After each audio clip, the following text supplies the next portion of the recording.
I can look at another human eye to eye, heart to heart, God to God, in that moment, directly or through a translator. From this perspective, the manifesting is what is unfolding in this moment and is actually called in the language the spirit of the breath. It includes whatever is unfolding in the moment now as well as what's possible in the future. What part of our reality are they reminding us of? Well, if we look at the common themes, they'll give us a clue. A new school of thought suggests that consciousness informs itself through its creations, through its art, music, books, and movies. With this idea in mind, when we look at the themes of some of the most popular movies of our time, what are those movies telling us about ourselves? If consciousness is informing us of something that we need to know about ourselves through the things that we create to remind ourselves of ourselves, what are those films telling us? Well, examples include hugely popular movies like The Matrix, for example, or Avatar, or the movie Inception. What are films like these saying to us? What part of our reality are they reminding us of? Well, if we look at the common themes, they'll give us a clue. As different as they are from one another, each of these movies is suggesting, number one, that there is a world that exists we simply cannot see from our limited perspective. But this world influences our everyday lives. Number two, we're told that we're limited in our lives only until we wake up to the parameters of this unseen world. Number three, they're telling us that everyone has the ability to do just that, to wake up and to transcend the limits of their lives that begin with the events in the world that we can't even see. The success of a recent movie, the 2017 movie Arrival, is another beautiful example of what I mean here. And it opens the door to precisely what I want to talk about in this episode. The theme of the arrival is so powerful, maybe one of the most powerful, underrated, and perhaps hopeful messages seen in modern times. Because beyond the theme of the ETs and of the conflict and UFOs and the special effects, what the movie is saying to us is that there's a message, and the message is very, very simple.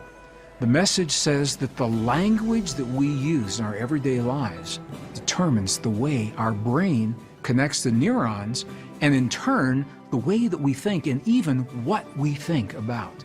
I'm going to invite you to think about what I just said.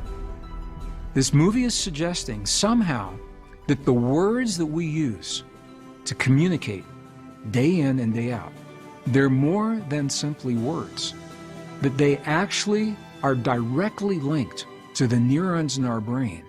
Now, if you've ever thought about the power of just being able to speak, I'd like to share with you just how potent that ability is unto itself, and that will lead us into the power of the language itself.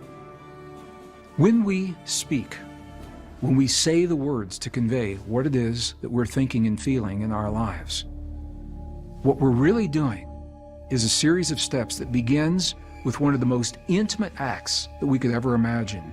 We invite into the deepest recesses of our bodies the breath of life from the world beyond our bodies. We breathe in what is called the sacred breath. We breathe it into our bodies and we draw it deep into our diaphragm. And once that breath is in the diaphragm, we begin to massage that breath with our diaphragm, with the muscles in our diaphragm in a very precise way. We flutter the diaphragm just the right way to now direct the air back from where it just came, back through the passages, over the muscles in our throat that vibrate and undulate in just the right way at just the right time to create the acoustic vibrations that allow what we were thinking to be emitted from our body, from our mouth, back into the air around us as messages that become precisely that, the messages that are interpreted through the eardrums of the people that we're speaking with. So one of the first scientific links to what I'm talking about here, the link between the language that we use and our biology, the way that our neurons fire, was made early in the 20th century by a linguist. His name was Benjamin Lee Whorf. And the ideas that Benjamin Whorf shared in the world of linguistics, in the world of science, they were radical for his time. What he said is this. Number one, he said that the way that we speak actually influences the way that we think. But perhaps even more importantly, number two, he said the way that we speak influences what we think. That our thoughts, what we are capable of thinking, are actually linked to the way our neurons are being wired. One of the reasons that Whorf came to this conclusion was because of the work that he was doing with an indigenous people in North America, northern Arizona, the Hopi. And what he found was that the language of the Hopi, when that language was translated into English, what he found is that the Hopi have a very, very different way of thinking about us, about nature, about our relationship to the world, and specifically about time. So here we are back at time. Time is the program that allows us to live our lives as we do within the operating system of the divine matrix. What Whorf found was that in the Hopi language, they see everything as alive, everything is connected, everything is present and now. From the Hopi perspective, there are only two realms of possibility. One is the realm of things that are manifesting in the present, and one is the realm of things that are already manifest.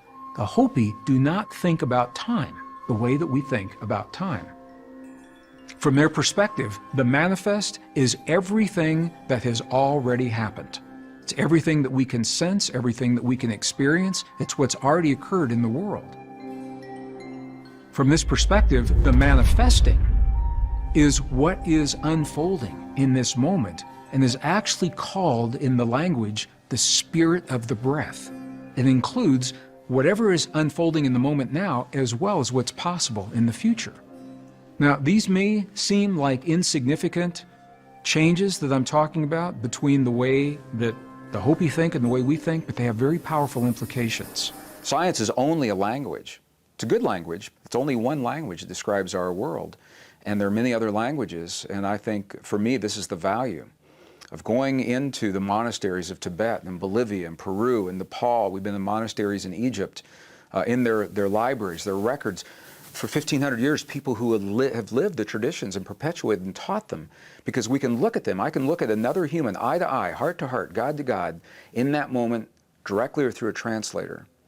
And I can ask them, human to human, I can say, when you just did that miraculous healing, what happened in your body to make that happen? How'd you do that?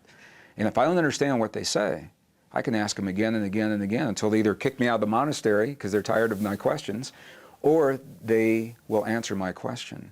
And in this way, we learn from this 5,000-year-old heritage of our past, and we marry that with the best science of our day today.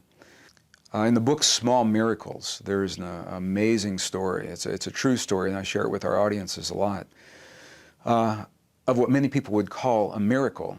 And for me, it's a demonstration of just how real this field is that connects everything.